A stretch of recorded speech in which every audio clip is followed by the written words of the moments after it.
Hurmatli vatandoshlar, aziz insonlar, saxovatpesha insonlar, sizlarga murojaat bilan chiqmoqchiman. Murojaat qilishimdan maqsad xo'jayinim Safarov Murodilla mana necha yillardan beri jigar sirroz kasalligi bilan kurashib kelmoqdalar. Uzoq yillardan beri больницalarga davolanarlar. Hozirda juda ahvollari og'irlashib qoldi. Ichki qon ketish bo'lyapti.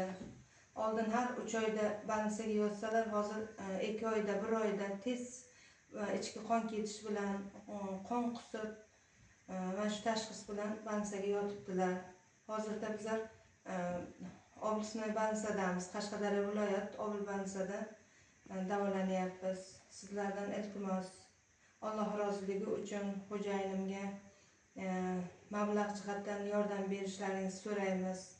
Agar mablag' jihatdan yordam berishga imkoniyatlaring bo'lmasa, mana shu videoni saxovatpesha insonlarga tarqatishlaringni, shu orqali saxovat qilmoqchi bo'lgan insonlarga shu murojaatimiz yetib borsin. Iltimos, bitta oila boshlisini oyoqqa turishi uchun, sog'ayishi uchun, mana shu jigar plantatsiyasini amalga oshirib, jigar almashtirishni amalga oshirsak, shu xo'jayinimning sog'liklari uchun sizlardan iltimos, Alloh roziligi uchun yordam beringlar.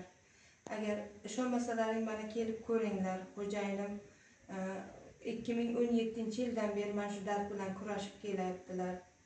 Bu fake xabar emas. Murojaat uchun men telefon nomerimni ham qo'yaman.